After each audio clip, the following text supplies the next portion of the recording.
আসসালামু আলাইকুম, সবাই কেমন আছেন? আমি তো ইনশাল্লাহ অনেক ভালো আছি। তো আজকে আবার একটা ব্লগ ভিডিও নিয়ে আসলাম আপনাদের সাথে। তো আজকে সাথে থাকছে আমার ছেলে। টেনটেন। মানে আমার ছেলে কি বলবো, এত নাচ দিতেছে, মানে অনেক নাচতেছে। তো ওর নাচ অনেক মানে সব দিক দিয়ে আমার ছেলে পারফেক্ট। মাশাল্লাহ বলবেন সবাই। আব্বু হাই দাও, হাই বলো। তো এই যে আজকে মেহেদি দিলাম, তো কেমন লাগতেছে অবশ্যই কমেন্ট করে জানাবেন। আমি তো অনেক দিন পর মেহেদি দিছি আজকে। তো এই যে দুই হাতেই দিছি মেহেদি। তো এই যে এই হাতেও দিছি, কিন্তু এই হাতটা ভালো মানে যেহেতু আমি বাম হাতে দিছি, এই কারণে এই হাতটা তেমন একটা সুন্দর নেই। কিন্তু এই হাতেরটা অনেক ভালো হয়েছে। আমার ননদ বলতেছে যে এই হাতেরটা ভালো হয়েছে। তো আমার ননদ মেহেদি দিছে, আপনাদের সাথে শেয়ার করতেছি, দাঁড়ান 1 মিনিট। তো এই যে আমার ননদে যে মেহেদি দিচ্ছে, উনি মানে মেহেদিটা কেমন হয়েছে অবশ্যই কমেন্ট করে জানাবেন। এই যে আমার বাবা দিবে এখন। আব্বু তুমি মেহেদি দিবা? মাসুদ তুমি দিয়েছো? নিজের হাতে হাই দাও তো, বলো সবাই সাবস্ক্রাইব করবেন। হ্যাঁ, থ্যাংক ইউ। এই যে তুইও করে দে সাবস্ক্রাইব করার লেগে। এই জুনাইদ, আব্বু তুমি বলে দাও। সবাই সাবস্ক্রাইব করে দিবেন আমার মাকে। Thank you. তো এখন তার ফুপি তার হাতে মেহেদি দিয়ে দেবে। এই যে দেখেন, আমরা আঙ্গুল দিয়ে দিব।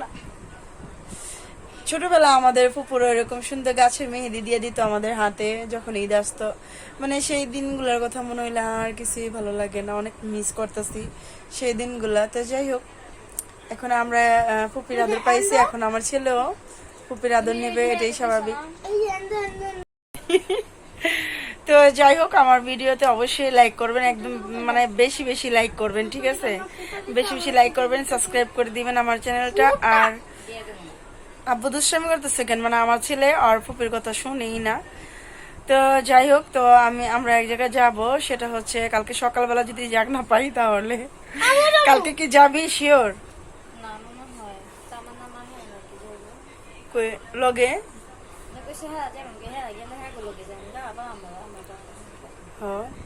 তো যাই হোক, কালকে যেখানে যাওয়ার কথা ছিল এখানে আজকে যাব, মানে কালকে যাব না আমরা। ওইটা আর কি আমার শাশুড়ি নিজেই করতে পারবে। তো যাই হোক, আমার সাথেই থাকুন, আমার ভিডিওটা দেখতে থাকুন, আর আমার চ্যানেলটা সাবস্ক্রাইব করে দিবেন সবাই, বেশি বেশি সাবস্ক্রাইব করে দিবেন। আমার চ্যানেলটা 1000 করে, মানে 1000 সাবস্ক্রাইব করে দেন, ঠিক আছে? তো আপনাদের কাছে অনেক অনেক রিকোয়েস্ট যে আমার চ্যানেলটা 1000 সাবস্ক্রাইব করে দেন সবাই সবাই মিলে। তো সবাই ভিডিও দেখবেন, সবাই সবাই আমাকে সাপোর্ট করবেন।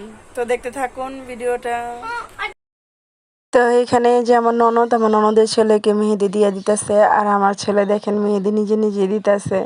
মানে আমার ননদ দিয়ে দিছে, তারপরে ওটা নিজে নিজে দিতেছে আর একটু সুন্দর করার জন্য। দেখেন এতটুকু একটা বাচ্চা সৌন্দর্যটা কিভাবে বুঝে। তো যাই হোক, আমরা একটু মন ভালো ছিল না দেখি আমরা একটু মেহেদি দিয়ে মনটা ভালো করলাম, আর মেহেদি দিলে কিন্তু মন এমনিতেই ভালো হয়ে যায়। তো এই কারণে মেহেদিটা দেওয়া। তো যাই হোক, এই যে আমার ছেলে দেখেন একটু রং কথা বলছে, এই কারণে আমি আর কি ভিডিওটা আবার ভয়েস দিতে হয়েছে। তো ভিডিওটা দেখতে থাকুন। আর এই যে মেহেদিটা দিলাম। তো এখানে এটা হচ্ছে মাসকলাইয়ের ডাল, এটা আর কি ব্লেন্ডার করা হয়েছে, আর এখানে আর কি ভাত বসানো হয়েছে। আর এখানে আমার ননদ চিংড়ি মাছ ভাজতেছে। তো এটা আর কি লাচ্ছি আর আলু, এটা আর কি দুটা ভর্তা বানানো হবে 2 পদের। আর এখানে আমার ছেলে আর আমার ননদের ছেলে টিভি দেখতেছে, দুইজনে বাচ্চা মানুষ, তাই আর কি এই জায়গায় টিভি লাগানো দেওয়া হয়েছে, টিভি দেখতেছে। কি বলবো, আমার ছেলে তো সারাক্ষণই মানে উনি টিভি দেখবো, টিভি ছাড়া কিচ্ছু বুঝে না। আর আমার ছেলে এত মোবাইল টিপতো, এই কারণে ওর আব্বুকে বলেছে যে টিভি এনে দেন, তাহলে মোবাইল আর এত টিপবে না, কারণ মোবাইল দেখলে কিন্তু অনেক চোখ ব্যথা করে। এই কারণে আর কি টিভি লাগানো হয়েছে। তো যাই হোক, এখানে হচ্ছে লাচ্ছি, এটা সিদ্ধ হয়ে গেছে, আলু দুটো একসাথেই আমরা সিদ্ধ করছি। তো এখন এটা যে একটা আঁশটা ছাড়াবো। আর এই যে এখানে আমি মানে কি বলবো, রাত্রে ঘুমাইতে পারি না, মাথা এমন ব্যথা করতেছে, অনেক ব্যথা করতেছে। রাত্রে ঘুম না হলে কিন্তু মাথা অনেক ব্যথা করে। তো এইখানে পেঁয়াজের ভর্তা বানানো হয়েছে আগে, আর এই যে আলু ভর্তাটা বানাইতেছে আমার ননদ। আমার ননদের হাতের ভর্তা অনেক মজা হয়, বিশেষ করে আলু ভর্তাটা অনেক মজা হয়। আমরা অনেক পেট ভরে ভাত খেতে পারি আলু ভর্তা দিয়ে। তো এখানে যে আলু ভর্তাটা বানানো প্রায় কমপ্লিট। আমরা সবাই এখন সকালবেলা গরম গরম ভাত দিয়ে আলু ভর্তা দিয়ে খাবো, মজাই আলাদা অন্যরকম। তো এখানে হচ্ছে লাচ্ছি এটা। তো লাচ্ছি এটা বাইটেও ভর্তা বানানো যায়, তারপর হাতে চটকায়ও ভর্তা বানানো যায়। তো হাতে চটকানোর পরে ভর্তাটা ওরকমভাবে আর কি হয় নাই, তারপর ব্লেন্ড করছে আমার ননদ, তারপর ভর্তাটা সুন্দর হয়েছে। তো কে কে লাচ্ছি ভর্তা খান অবশ্যই কমেন্ট করে জানাবেন। আমরা তো লাচ্ছির ভর্তা অনেক পছন্দ করি, বিশেষ করে আমার হাজব্যান্ড, আমার ননদের হাজব্যান্ড অনেক পছন্দ করে এই ভর্তাটা। তো আমরা সবাই খাই, কিন্তু আমার ছেলে খায় না এই লাচ্ছির ভর্তাটা। তো যাই হোক, তার জন্য আলু ভর্তা বানানো হয়েছে, সে আলু ভর্তা দিয়ে খাবে। আর মাসকলি ডাল রান্না করা হয়েছে, সেটা আর কি আপনাদেরকে তো দেখাইলাম, মাসকলি ডালটা আর চিংড়ি মাছ। তো চিংড়ি মাছ দিয়ে মাসকলি ডাল আর কি রান্না করা হবে, এটা আর কি আমি অনেক পছন্দ করি।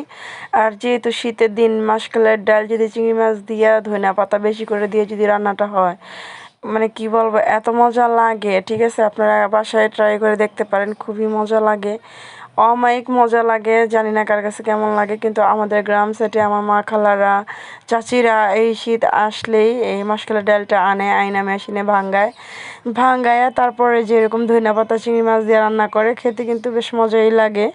তো আমার ননদকে বলছিলাম আমি, তো আমার ননদ আনছে, আয়না পরে রান্না করছে, তো আমরা সবাই খাইছি, অনেক মজা হয়েছে। তো এখানে আমাদের ভর্তাটা কমপ্লিট হয়ে গেছে। তো দেখেন ভর্তাটা যে বানানো হয়েছে, ওই উপরে যে একটু ছোট ছোট একটা আঁশ ওগুলো রয়ে গেছে। তো এই কারণে আমার ননদের হাজব্যান্ড চিল্লাইতেছে, কারণ এটা কিন্তু এইভাবে খাওয়া যায় না, কি বলবো। তো এই কারণে আমার ননদ এটা ব্লেন্ড করতে নিবে এখন। আর আমার ননদ যখন ভর্তা এইভাবে বানাইতেছে, আমার তো এত খিদা লাগছে, কি বলবো। তো সবাই ভালো থাকবেন, আল্লাহ হাফেজ, আর আমাদের জন্য সবাই দোয়া করবেন।